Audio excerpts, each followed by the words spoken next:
Hello there and welcome back to another review. Today we're going to be having a look at The Boxer from Shantung. Going to be trying to get through all the movies from this gigantic, amazing Shaw Brothers boxer, Blu-ray box set from Arrow Video. Boxer from Shantung is actually one of my favourite Shaw Brothers movies. It was a film I'd not seen that much, so it was great to rewatch it again. Made in 1972, and that's what's amazing about this film. It doesn't feel like it's made in 1972. And I'm going to be getting into today why this film is so important and sometimes forgotten about, but it's, to me, along with, the obvious ones like 36 Chambers, King Boxer, this is another Shaw Brothers classic that you must owe it to yourself to see. Starring Chen Kuan-tai, who most notably in my eyes I always remember as the villain from Crippled Avengers. I mean, he was in loads of movies, but I always sort of associate him with that one. Directed by Cheh, and Hsueh-li. The film even got remade in 1997 by Korean and starring Yun Bu as in the film hero. But here today we'll be looking at the classic original. The film is more like, it's not a kung fu movie in the sense, because the whole film is very much sort of a gangland thriller, and that's what really differentiates this film and sets it apart from many other kung fu movies that were happening at the time. Obviously in kung fu movies, when there's gangs, there's always that idea of territory and things like that. This film goes one step further with that idea. It really does sort of play onto that gangland movie role. It's a kung fu movie, but I mean the film clocks in at around the 2-hour 15 mark. Such is this film. It's not like the others. It's not like a 90-minute in and out kung fu action movie. It's over 2 hours long with its elements of gang warfare and turf takeover. It's very much a gangland movie. The type of setup that movie filmmakers like Ringo Lam and John Woo would embrace in their directional duties later on. The film took 30 days to make. The average Shaw Brothers production took around 2 to 3 months. 10 of them 30 days was dedicated to the film's blood-soaked finale, and what a finale it is, which I'll be getting into as the review progresses. Chen Kuan-tai holds the screen perfectly in this movie, and he's one of these actors and kung fu performers that not a lot of people, he's not necessarily billed as one of the classic guys, but he very much is. He's often sort of not forgotten about, but he's just not billed as high regard as some of the his peers and things. But just an amazing performance, a really great stuff with his cocky, almost yet arrogant smile that he has throughout the movie. So Chen Kuan-tai plays Ma, who is a righteous guy from Shantung, hence the title, trying to make a living in Shanghai and sort of get by, sort of down on his luck with his friends out, not having much luck with work opportunities, not enough money, etc.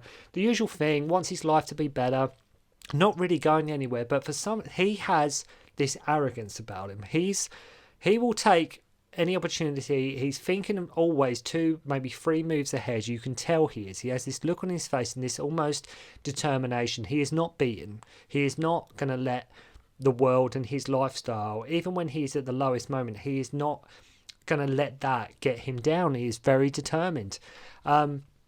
Great colour in the movie, with some great angles and camera work from Cheh. So they get into an altercation with some coachmen, and Mr. Tan, played by David Chang, who another Shaw Brothers actor who's been in so many movies, watches the fight. Ma always has his pride and knows he is destined for bigger things. The film in many ways is like the kung fu version of Scarface, if you can imagine such a thing. It very much is this, like the idea of somebody down on their luck, doesn't have much, but sort of works their way up, gets sort of in with a richer crowd and, elevates himself in social status and everything like that. Tan and him have like a spar fight, and he is like a well-off gangster who owns several parts of the township. Ma wants to be like him and doesn't want handouts or pity. He wants to get there on his own terms and have wealth and power. Tries to get him to take his watch, Ma refusing any handouts. So he's got his pride. He's not going to get to where he wants to be just the easy route. Right, he's determined. He doesn't want pity. I don't want your watch. I'm going to do it off my own back. Right, this is the great thing about this character played wonderfully by Chen Kuan-tai. Really, just I'm doing it my way. Right. So we go to a tea house where people are getting butchered with some axes. Very violent, this movie, as you can as you can imagine. These are Tan's enemy, the 4 champions run by Boss Yangs, who is Tan's rival. Ma gets involved at one point, saying, I have no need to fight. He killed a man and pushed into me. This sort of devil-may-care attitude, but the whole time he is still grinning and cocksure of himself. As I say, he just has this smile going on the whole time where he's almost... it's almost, like I say, really cocky to the point of, at some point he's going to get caught out. And he doesn't suffer fools, as I say. The people in question want to pay him for helping, and he doesn't want the money, insisting that he'd done it for himself. The whole film can be a good message for not relying on others and making a name for yourself. And that's what I think the current theme of this movie that does run through is, don't just do it on do it off your own back. Do it your way. Don't rely on just getting the easy route to things, because if you do it yourself, it's going to be a lot more worthwhile, and you can hold your head up high at the end of the day and say you done it your way. You didn't bow down to anybody's terms and things like that. So you do it on your own back, but at the same time, know your limits. And like arrogance, confidence is one thing, arrogance is another thing. And this is what I say this film pretty much plays into. Arrogance, as we learned, can actually almost lead to fatal circumstances. So Yang's men lay in wait for Ma and say they want him to go up against Tan and be on their side. He refuses because he respects him, right? He respects the guy. He's not going to go against him. That's somebody I respect and what I want to be like. So I'm not doing that. Because he stood up to them and stood his ground. The people where he is staying give him the best room, a wonderful scene where you see him walking up the stairs, symbolising that he is moving up in the world, symbolising he is going places, onto better things. That idea that sometimes you just have to take a chance. And that's what, again, with Boxer from Shantung, there is so much to be said about this movie and just the way it works. And when you watch this film, if you've never seen it, don't just view it as just another kung fu movie, because this film is something special. It is really, like I say, it got remade. It's 2 hours in length. There's a lot of depth here. There is really a lot of depth, more so than your generic, atypical kung fu movie should have. So there is this wrestling match going on that Yang is holding, where it's 20 cents to have a go at taking him down. If you do, you get $20. No one, of course, can beat him, but Ma is able to do so. Of course, because he did, and they ruined their swindle, Yang's men start a rumble. Ma's beating the crap out of his henchmen with a bamboo pole at one stage, even breaking a guy's arm mercilessly at one point. Has the constant look, as I mentioned earlier, that look of determination on his face. You have to remember, this was before John Woo movies, before Scarface, before Grand Theft Auto. And in many ways, like I mentioned, it is a complete and utter classic. It is a bona fide classic. The fight scenes are not sort of graceful in nature. There's nothing sort of... There's no, it's not like a kung fu movie in the sense you don't get training, you don't get like a master, you don't go to the Shaolin temple. The fights are pretty much, they're brawls, right? They're pretty much sort of, they are sort of street fights, they are sort of rough and ready fights, but it still works, it still works in the notion of the film. He buys a cigarette holder just like Tan has, again, to show he is moving up.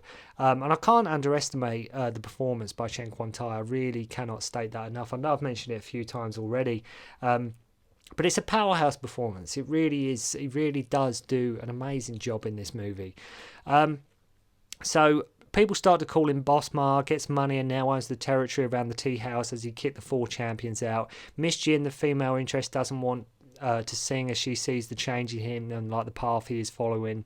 Worth mentioning as well, Feng Kong is one of Yang's men. Feng Kong, you may remember from loads of the Jackie Chans, being the sort of the main henchman in Police Story, being the villain in Warriors 2. Too many to mention. Ma gets his own carriage just like Tan, tells his people not to beat the townsfolk if they can't pay protection. Earning their respect, is much more important. So he wants to make more money, so told he needs a casino. And what is awesome about this is he says, I'll go alone. So he's going alone to take over this casino. So he's like, we need to venture out, needs to get a casino, what to do. So he's like, rather than going in there team-handed or anything, he's like, no, I'll go and do it. I'm going to take over it on my own. So this is what he's trying to do. Just told, go and get a casino. What is awesome about this is, I say, he just does it on his own. Even telling Zhao he's 1.1 of his best friend at one point, he might fail. So he's not entirely confident he's going to be able to do it. He's not entirely sure. He's, again, like I said, I know he's got arrogance, but even he isn't sure. I could end up walking into this and getting absolutely killed, but he's like, I might fail here. But he willingly goes in there. He's not even putting anybody's life at risk. He doesn't want to put anybody that's on his side at risk. He's not he didn't say to anybody, come and give me a hand.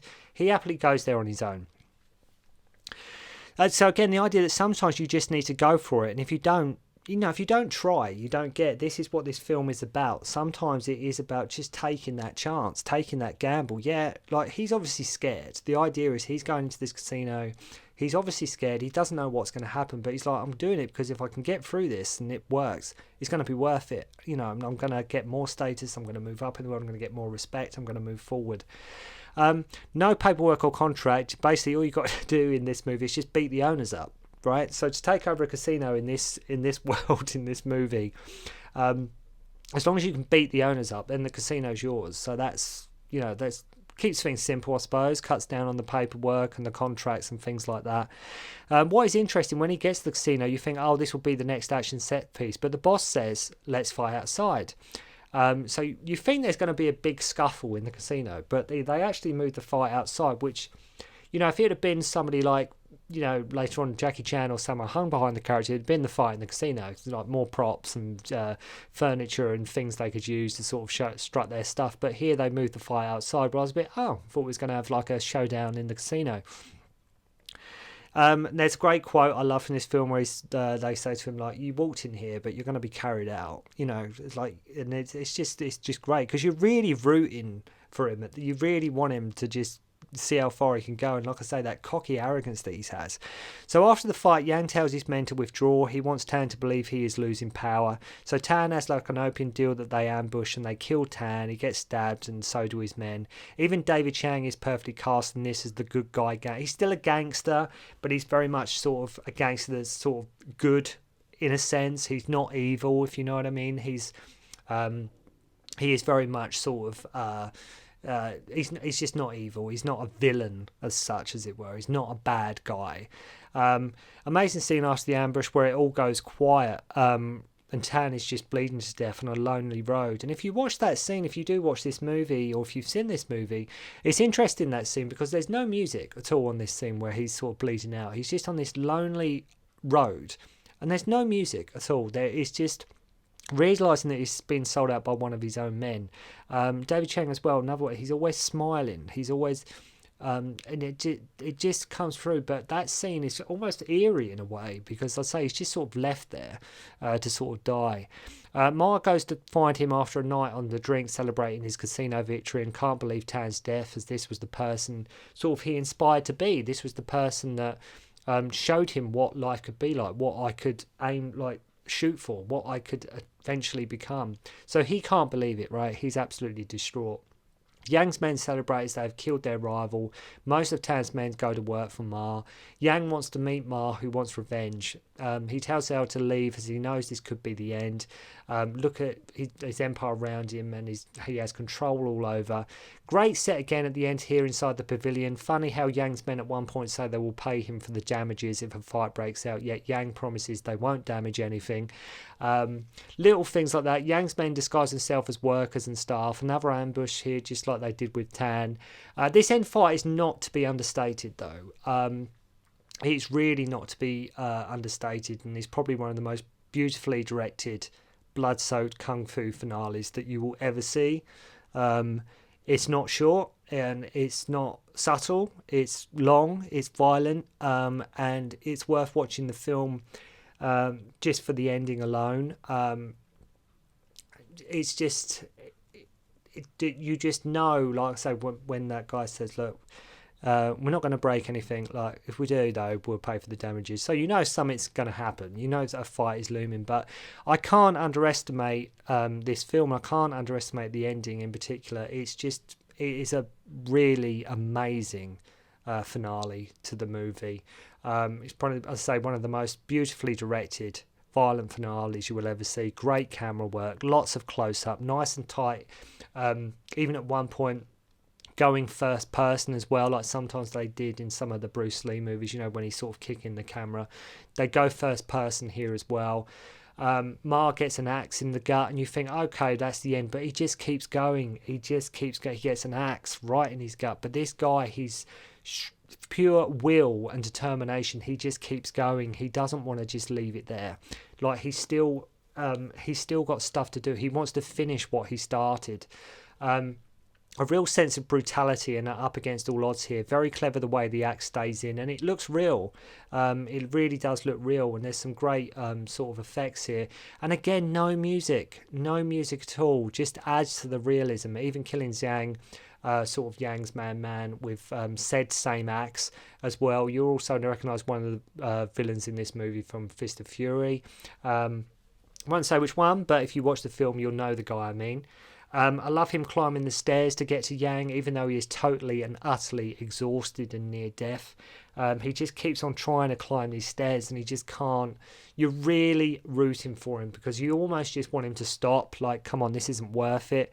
But he's just got this determination that he's had throughout the running time of the movie that he doesn't let go of. He just wants to finish it.